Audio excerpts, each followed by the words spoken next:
Bonjour Alain. Bonjour Sonia. Est-ce que tu pourrais nous parler de l'éducation avec un grand E? L'éducation par la peur, l'éducation par l'amour. Est-ce que tu peux nous donner ton point de vue? Oui.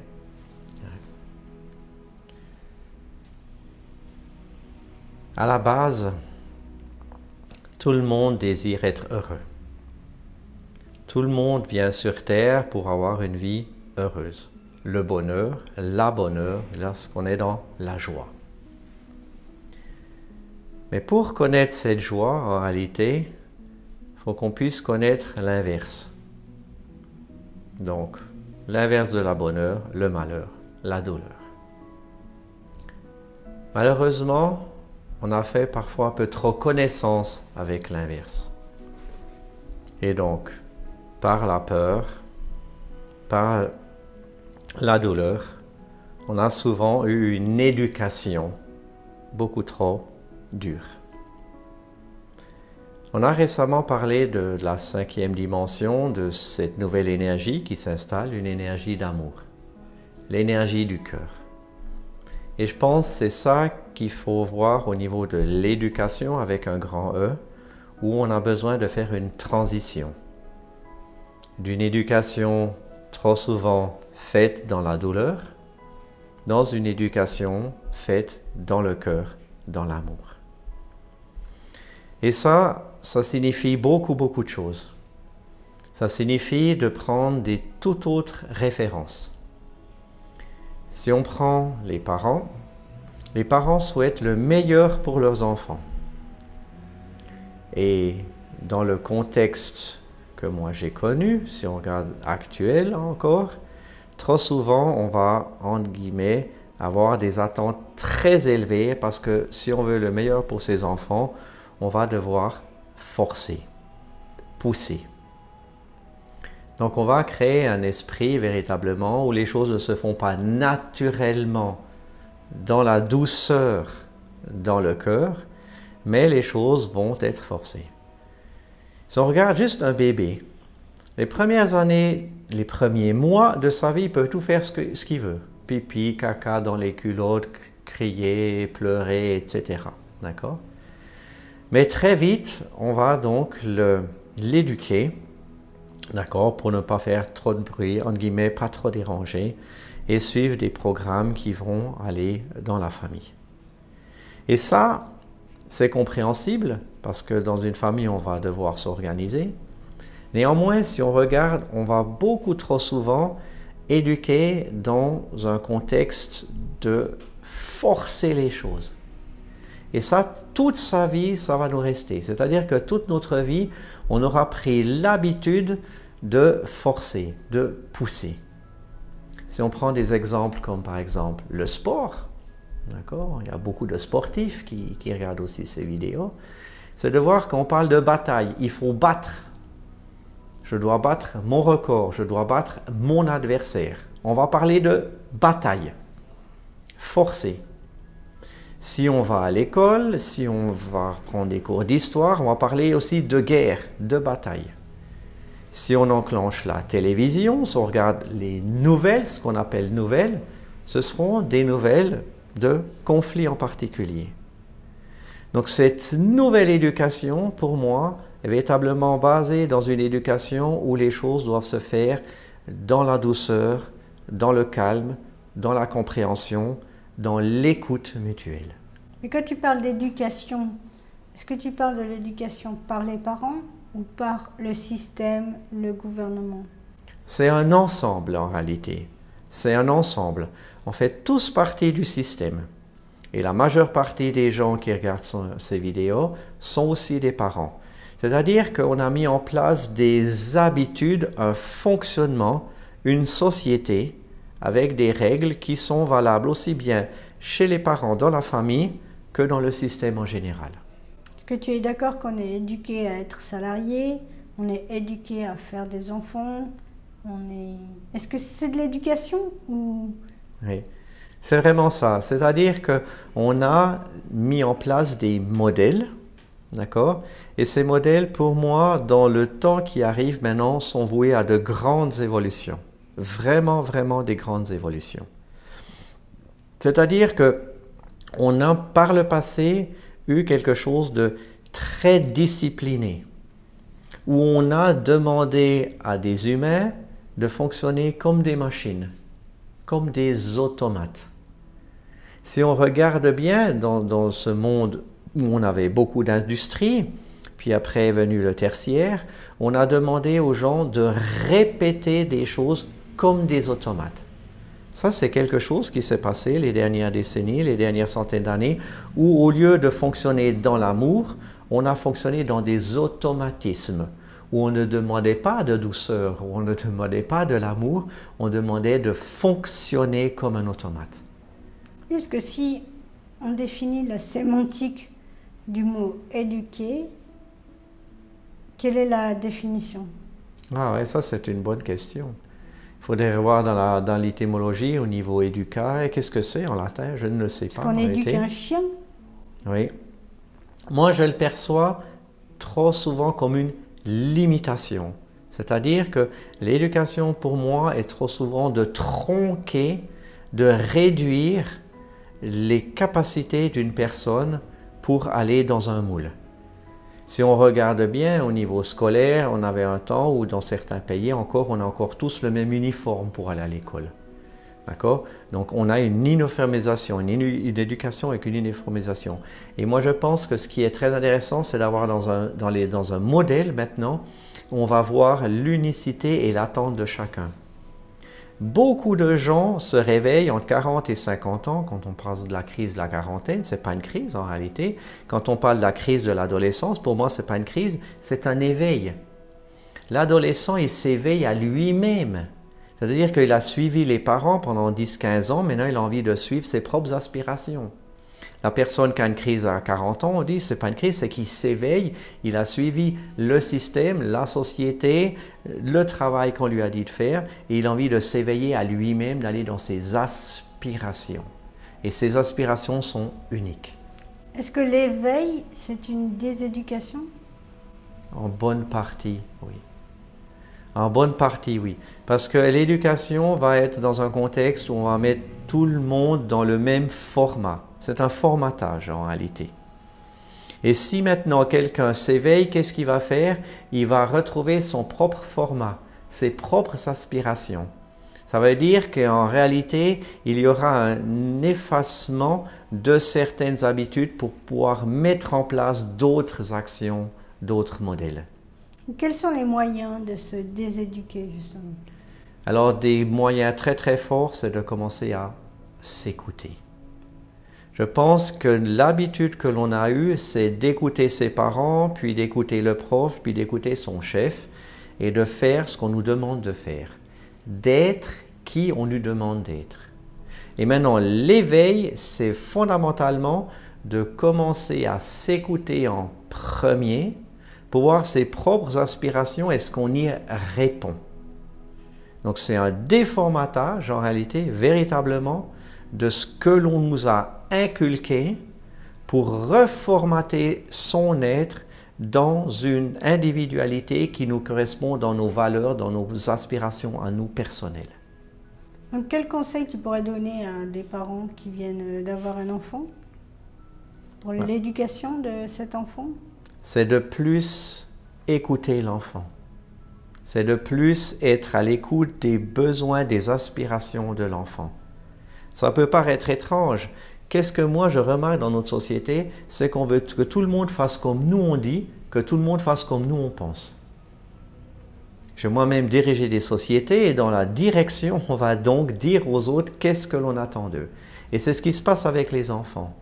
La règle est, on va dire aux enfants qu'est-ce que l'on attend d'eux. Et on ne va pas beaucoup écouter qu'est-ce qu'eux, ils ont dans leurs aspirations. Ça peut aller pour les premières années, mais je pense que très vite, il faut que les parents soient à l'écoute de l'enfant. Mais pour être à l'écoute de son enfant, il faut être à son écoute de soi-même aussi. Et dans les gens qui nous regardent, qui c'est qui s'écoute?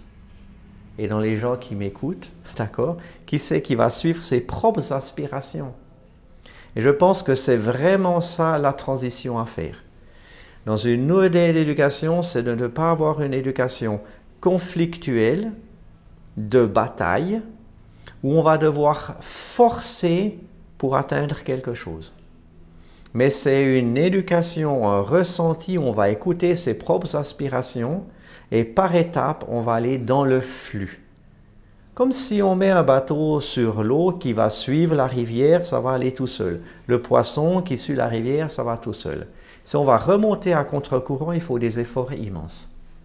Donc pour les parents, ce sera eux-mêmes de commencer à s'écouter, quelles sont leurs propres aspirations, et de très vite de faire le même modèle pour les enfants, c'est de se dire, mais mon enfant, de quoi il a envie, qu'est-ce qui lui plaît, à lui de faire. Mais est-ce que ce n'est pas en contradiction avec le système éducatif d'agir ainsi? En grande partie, oui. En grande partie.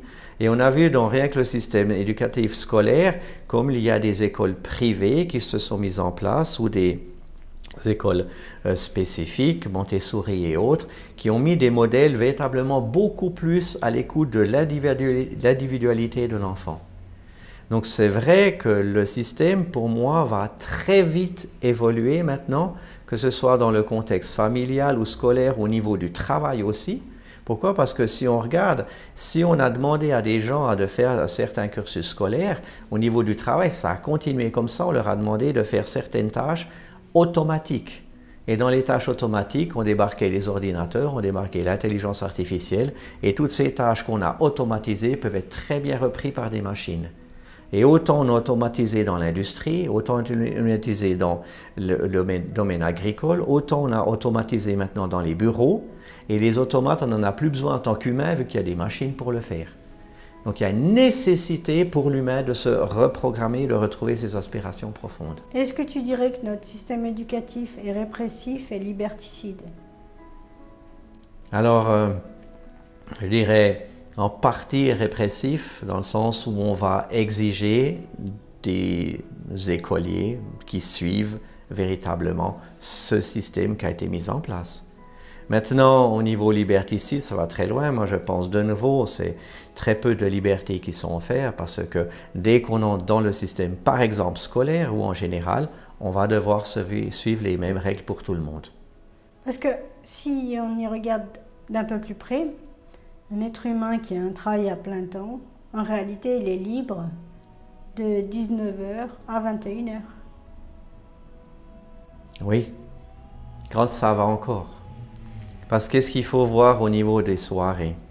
La personne qui a énormément travaillé, quand elle rentrera à la fin de la journée, elle n'aura plus d'énergie. Elle aura déjà utilisé son quota d'énergie quotidien, et bien qu'il lui reste entre guillemets du temps, qu'est-ce qu'elle pourra encore faire pendant ce temps-là si l'énergie n'est plus présente? Donc ce qu'il faut être attentif, c'est de voir que ce n'est pas seulement le temps qu'on a à disposition, c'est quelle est l'énergie qu'on a à disposition. Et quelqu'un qui s'est énormément investi, que ce soit à l'école, que ce soit au travail, aura peu d'énergie après dans le temps libre. Mais il y a un autre aspect qui est fondamental, en plus de ça, c'est de voir est-ce qu'on aura fait un travail ou des activités conflictuelles, où il y a des tensions. C'est à ça que j'en viens.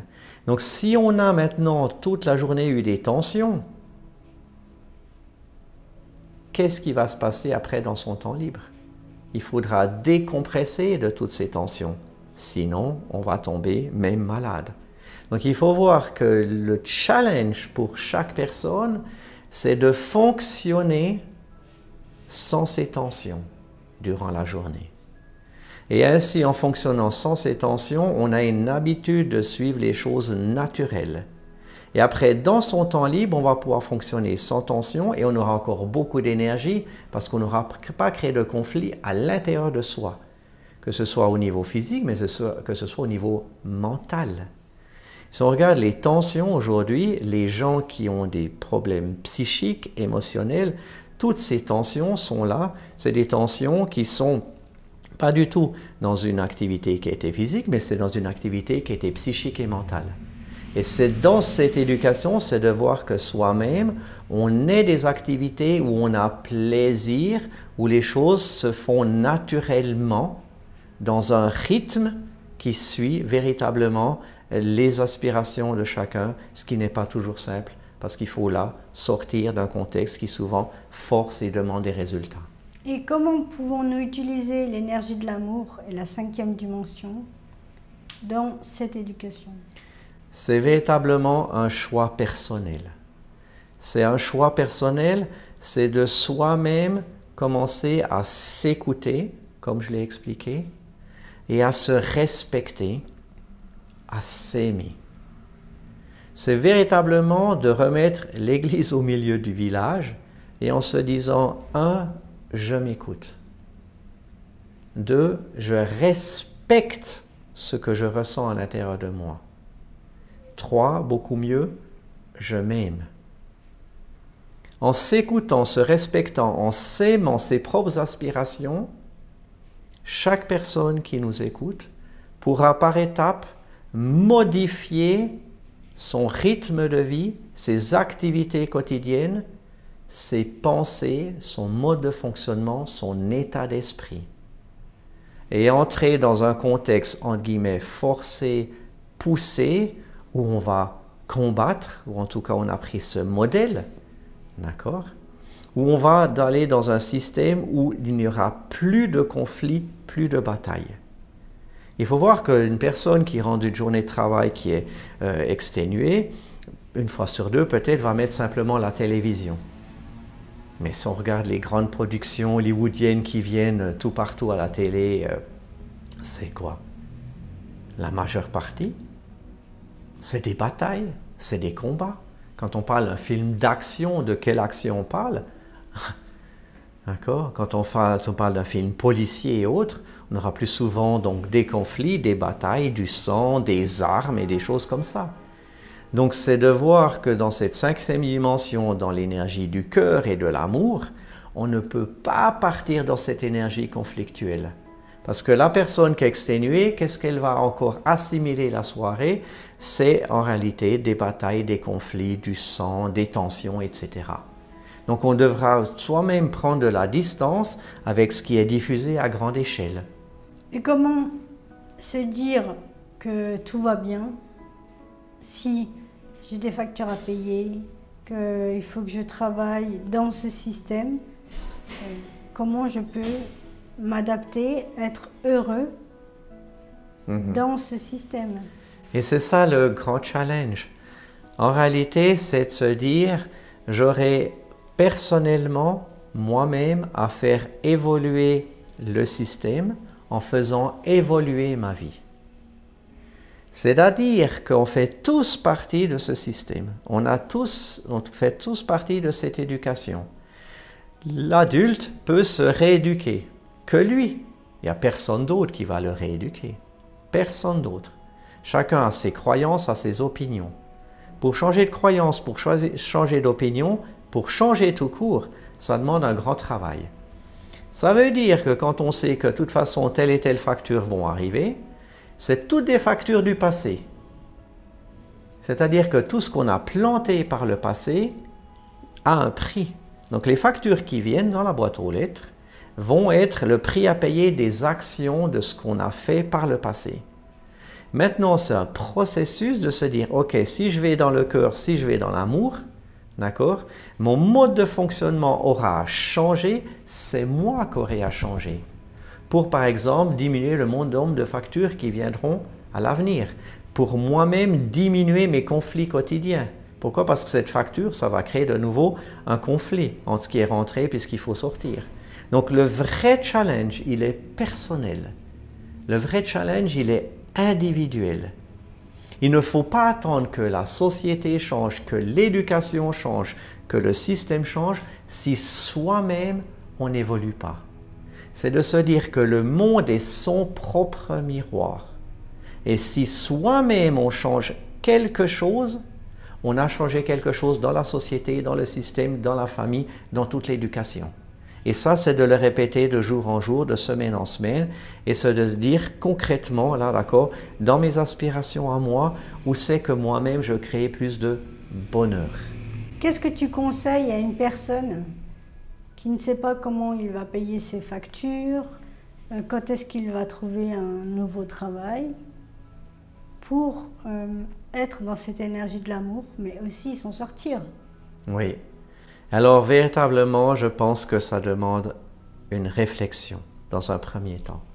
C'est de se dire si notre situation aujourd'hui, elle n'est pas telle qu'on aimerait qu'elle soit, cette situation.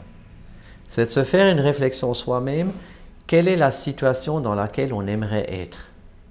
C'est de se poser, de se faire une réflexion, de méditer, quelle est la situation qui me conviendrait aujourd'hui. Parce qu'en faisant cette introspection, son soi intérieur, l'être, va commencer de pouvoir remonter à la surface en disant « mais moi, mes aspirations sont ceci et cela ». C'est-à-dire, c'est d'avoir soi-même une image claire de quelle est la situation où on aimerait être aujourd'hui, que ce soit au niveau familial, que ce soit au niveau travail, que ce soit au niveau financier. Quelle est la situation que l'on aimerait vivre aujourd'hui?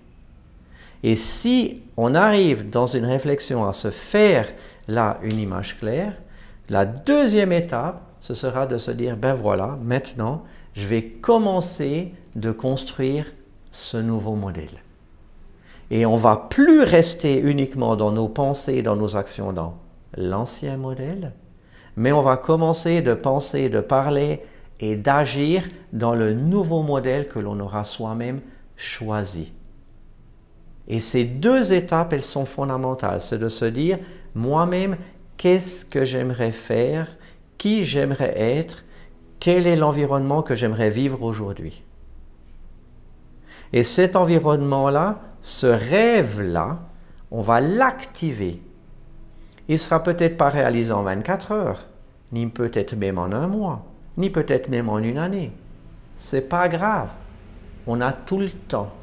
Parce que soi-même, on a défini le modèle qui nous correspond, on va s'éduquer soi-même à penser, parler et activer nos actions dans la direction du modèle que nous-mêmes on aura choisi et qui nous correspond. Et là, c'est le vrai éveil, où c'est de dire, je ne suis pas le modèle que l'on m'a, moi, éduqué, convaincu ou expliqué à suivre, mais j'ai médité, j'ai réfléchi sur un modèle, sur une vie, un contexte qui me convient bien, et chaque jour, j'y travaille jusqu'à quand j'y arrive. Et si on n'arrive pas tout seul, allons chercher de l'aide.